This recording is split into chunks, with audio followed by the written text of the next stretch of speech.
Si controlas este factor, la pérdida de grasa está garantizada. Aquí el doctor Borja Bandera, médico especialista en endocrinología y nutrición. Y hoy hablamos de saciedad y hambre. Si te digo que este es el principal factor por el que fracasan las dietas, ¿me creerías? Por lo tanto, hay un trabajo personal enorme en aprender a dominar lo que te voy a enseñar en esta pizarra, que es a potenciar tus mecanismos de saciedad. Verás, la saciedad realmente es muy compleja de estudiar. Y es compleja porque tiene un mecanismo de regulación muy complejo. Aquí te he sobresimplificado pues, al máximo exponente lo que tardaría horas y horas en explicar y también más horas todavía en estudiar, porque es que la regulación del apetito tiene cientos literalmente de señales diferentes que interactúan entre sí y también con tus células, el resto de tus células de órganos y tejidos diferentes y a la vez con tu entorno. Es tremendamente complejo, créeme. El hambre tiene un valor evolutivo enorme, es esencial para la supervivencia.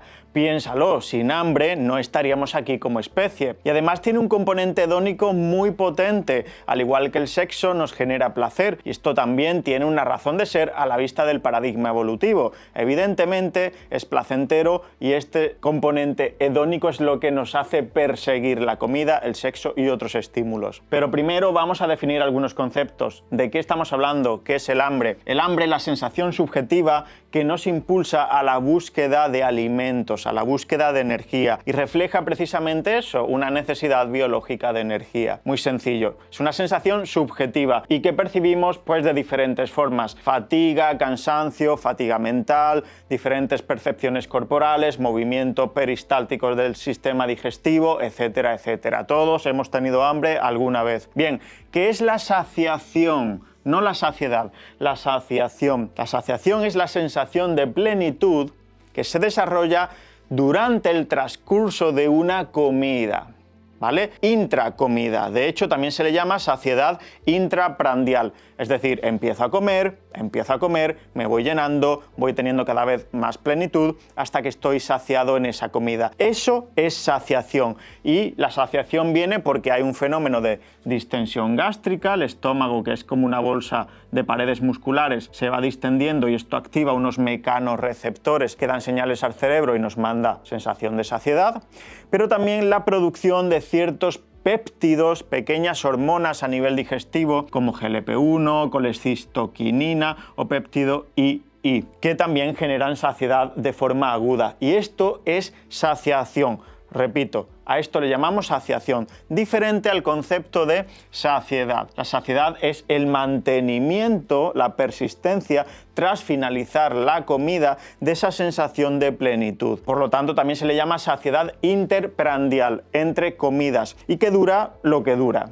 En algunas personas dura más, se mantienen saciadas más tiempo, y en otras personas dura muy poquito y el hambre aparece pues muy rápido y vuelve esa búsqueda, ¿no?, de energía y de alimento. Aquí está la clave y es justo aquí, en saciedad, donde queremos incidir hoy. Es decir, queremos que esa sensación de plenitud interprandial entre comidas sea lo más prolongada posible, de manera que sin pasar hambre pues podamos conseguir nuestros objetivos de pérdida de grasa y reducir la ingesta energética, sin pasarlo mal, ¿vale? Bien, hay muchas señales que rompen esa saciedad y que vamos a explicar algunas de ellas, las más importantes. Y también hay otros elementos que fortalecen esa sensación de saciedad: alimentos, composición de macronutrientes, de micronutrientes, hábitos e incluso hábitos extranutricionales, sueño, hormonas. Vamos a comentarlos. Bien, en cuanto a señales que potencian o inician el apetito, inician el hambre, podemos hablar de glucostato. Tenemos una especie de sensor de glucosa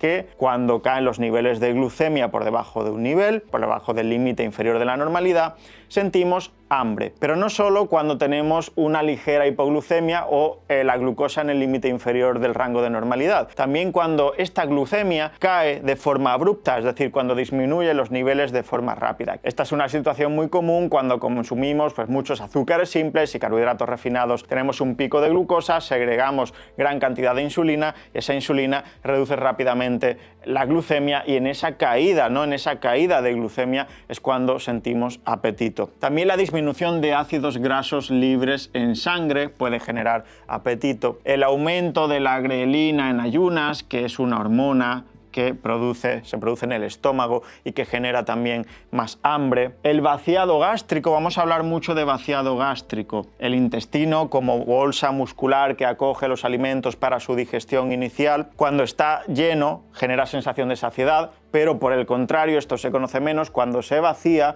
genera sensación de hambre. ¿Por qué? Porque esos mecanorreceptores están diciéndole al cerebro, ya no hay comida, busca nuevo alimento porque peligra la supervivencia. También el adipocito, la célula grasa, representada aquí como una especie de, no sé, de roscón, no sé cómo lo he dibujado, produce una hormona que es la leptina. Leptina viene de leptos, que significa delgado. La leptina informa al hipotálamo de las reservas de grasa y por lo tanto de energía que tiene el cuerpo en un momento dado. Cuando la leptina cae, cuando la leptina está muy baja, señaliza al cerebro mucho apetito. Y esto, el ejemplo más claro es el de los culturistas que bajan su porcentaje de grasa a niveles que no son humanos, a niveles muy bajos, por debajo del 6, 5, 4% de grasa corporal y por lo tanto sus niveles de leptina caen, se desploman, caen por los suelos. Pues bien, tienen apetito durante todo el día. Te lo pueden decir ellos. Si tienes algún amigo culturista, le preguntas.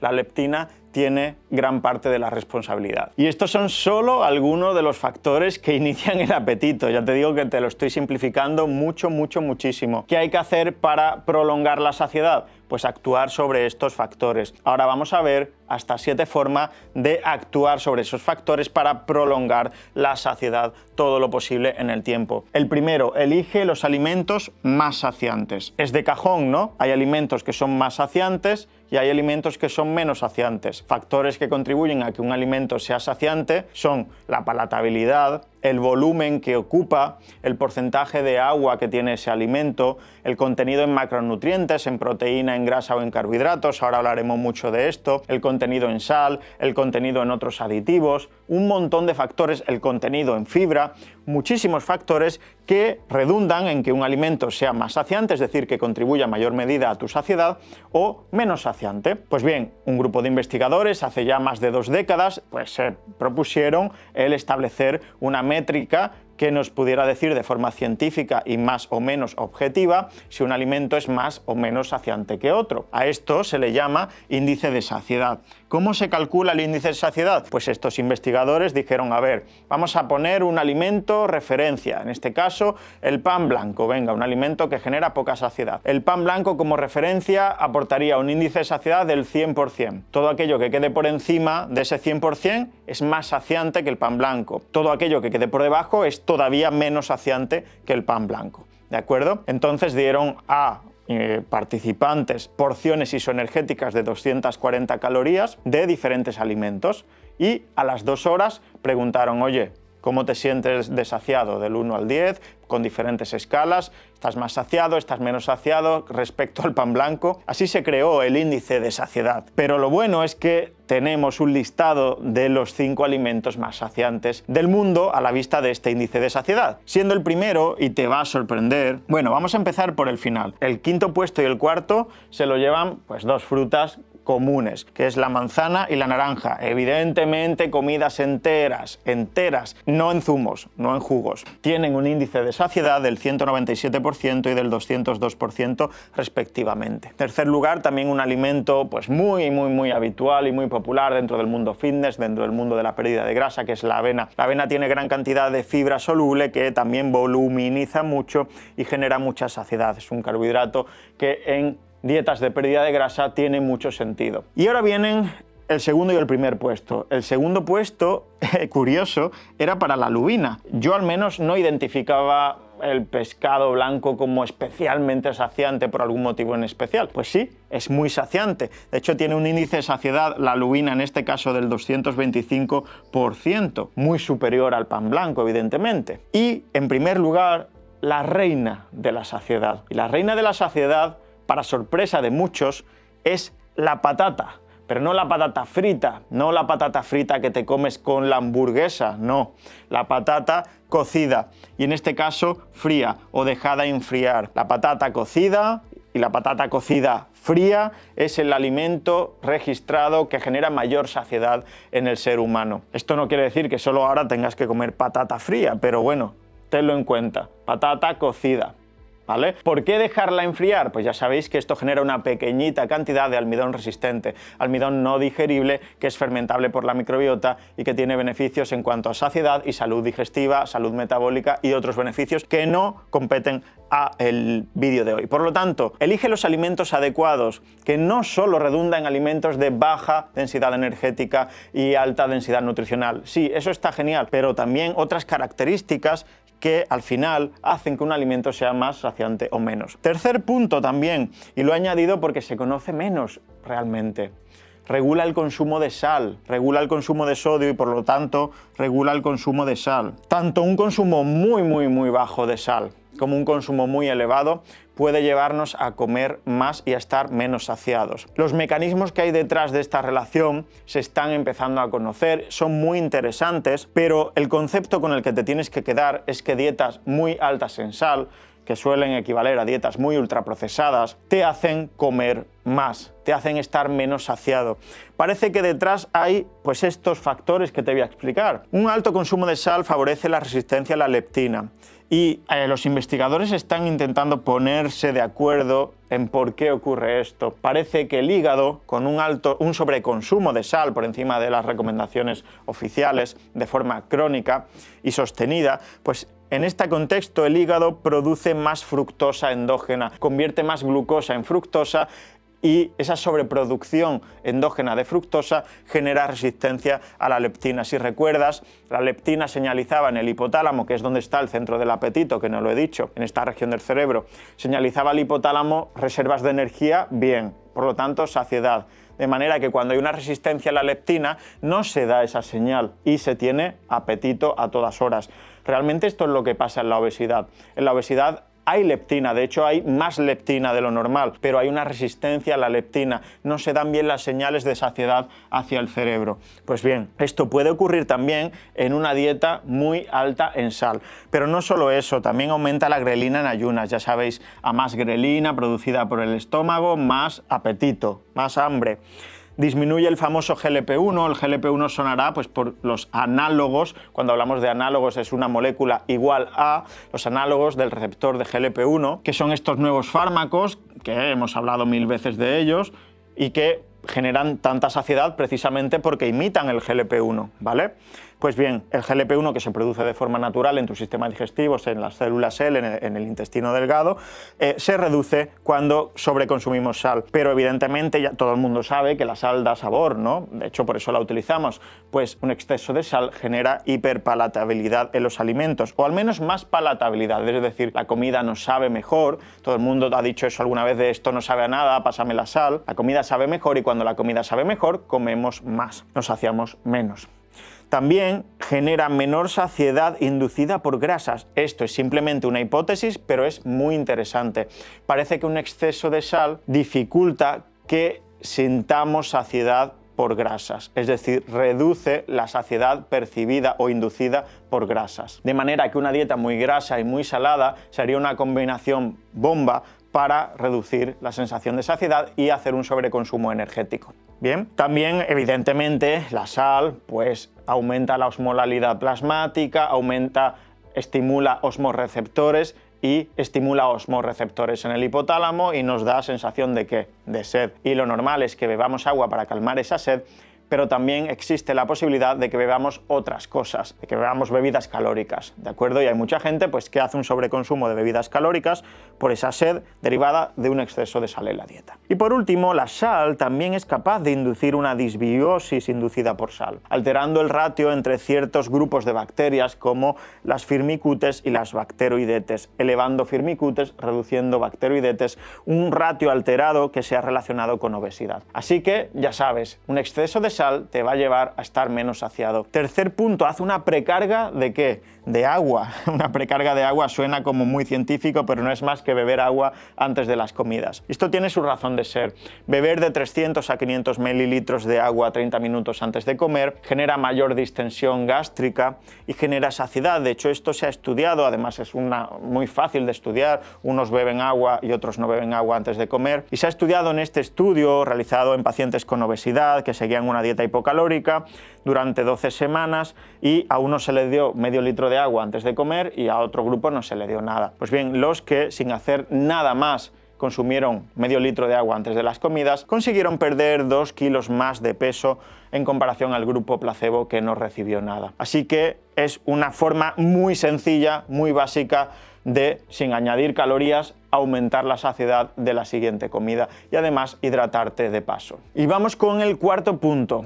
Fuentes vegetales de proteína. ¿Por qué fuentes vegetales de proteína? Esto sorprende a muchos, pero caloría a caloría, las fuentes vegetales de calorías son más saciantes. La respuesta a por qué ocurre esto es muy sencilla. Aportan más fibra, aportan más carbohidratos integrales, aportan más agua y aportan menos grasa, que es el macronutriente más calórico. De hecho, cuando se comparan dietas isoenergéticas e isonitrogenadas con fuentes de proteína vegetal como legumbres y fuentes de proteína animal como cerdo o ternera, siempre salen ganando en saciedad las legumbres, en este caso, las fuentes vegetales de proteína, ¿de acuerdo? Por lo tanto, sí, son más saciantes, caloría a caloría, ¿de acuerdo? Y además ya sabéis que tienen otros beneficios para la salud y que cambiar fuentes de proteína animal por fuentes de proteína vegetal, pues por ejemplo, mejora los outcomes a nivel cardiovascular, es decir, reduce el riesgo de enfermedad cardiovascular y el riesgo de mortalidad por cualquier causa. Bien, el quinto punto sería el glucomanano. ¿Qué es el glucomanano? El glucomanano es un tipo de fibra. La fibra es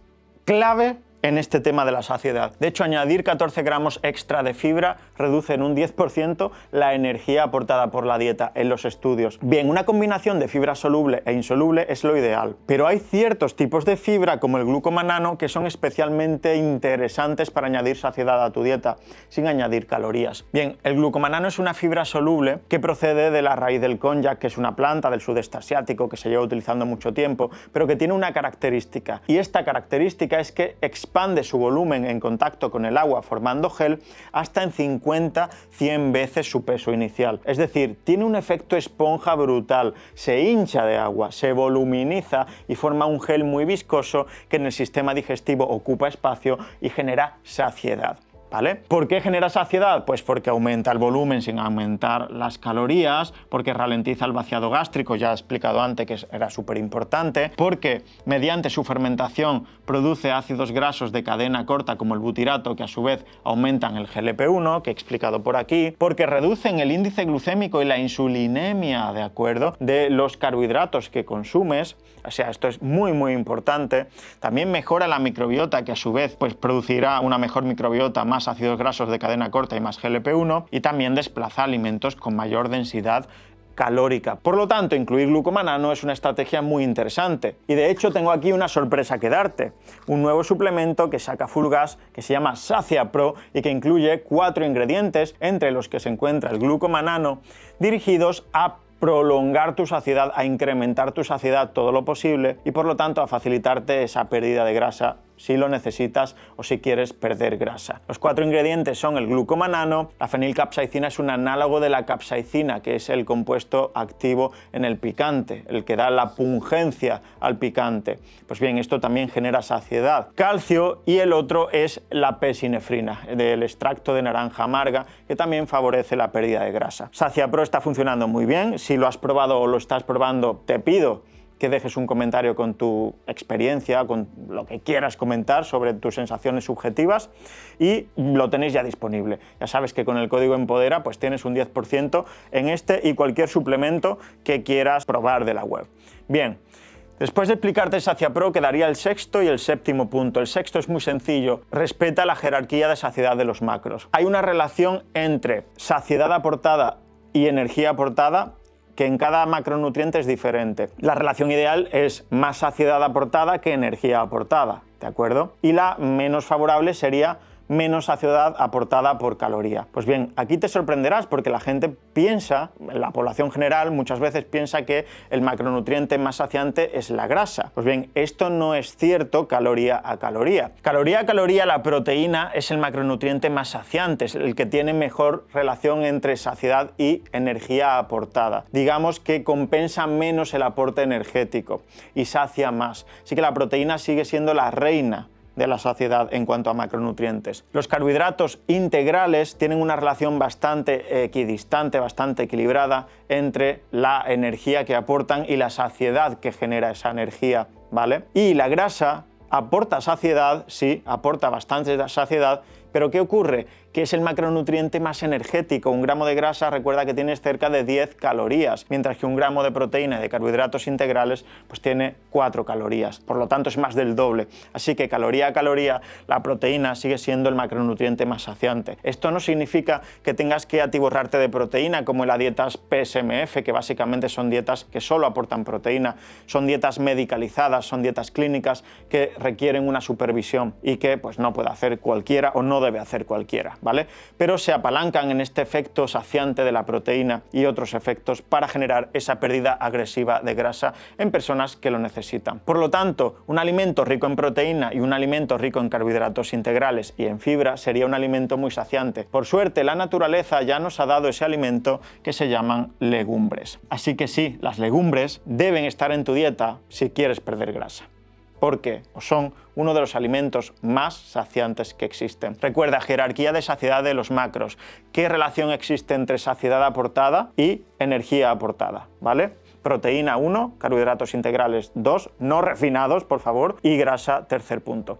Y terminamos con el séptimo y último punto. Utiliza bien el ejercicio. El ejercicio sirve para muchas cosas, ya lo sabes, pero concretamente en el tema de la saciedad se explica poco cómo funciona. El ejercicio de alta intensidad o moderada alta intensidad, digamos, podemos poner el umbral por encima del 70% de tu V2 max, genera algo que se conoce como anorexia inducida por ejercicio. Es decir, hay una ventana de tiempo que en algunas personas dura 1 hora, en otras personas dura 2 y en otras 3, es variable, en el que después de un ejercicio de alta intensidad tenemos menos apetito. Esto te ha podido pasar después de un entrenamiento muy duro, después de una clase de CrossFit, después de un sobreesfuerzo. Y esto se debe pues al papel señalizador del lactato, otra molécula que se llama el LACFE, ¿vale? Ocurre por cambios a nivel de microbiota agudos, ocurre por un montón de señalización que disminuye ese apetito en ese momento agudo, después se normaliza, ¿de acuerdo? En este sentido, estrategias como el HIIT, el entrenamiento interválico de alta intensidad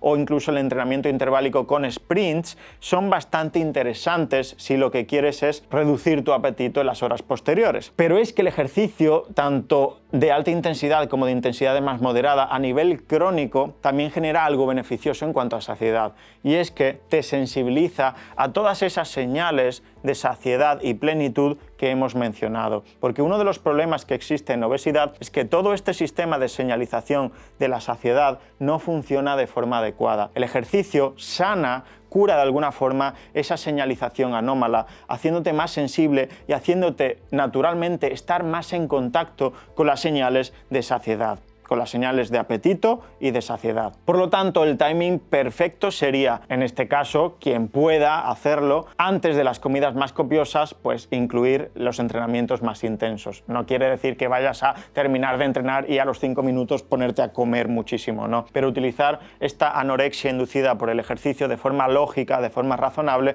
puede ser también una estrategia para reducir a largo plazo tu consumo calórico, ¿de acuerdo? Por lo tanto, solo te he dejado aquí 7 formas de aumentar tu saciedad. Hay muchas más y de hecho tendremos muy pronto publicado, bueno, no sé si muy pronto la verdad, pero tendremos publicado próximamente, porque lo voy a grabar mañana, el episodio con Ismael Galancho sobre saciedad y que pues explicará todo lo que recoge en su nuevo libro sobre saciedad. Así que espero que te haya gustado, espero que haya sido útil. Si así lo ha sido, compártelo con familiares y amigos como siempre. Te recuerdo, tienes disponible las asesorías nutricionales online y tienes disponible las consultas médicas online. Por aquí puedes acceder a ellas. Un fuerte abrazo, nos vemos en el siguiente vídeo y a seguir empoderando.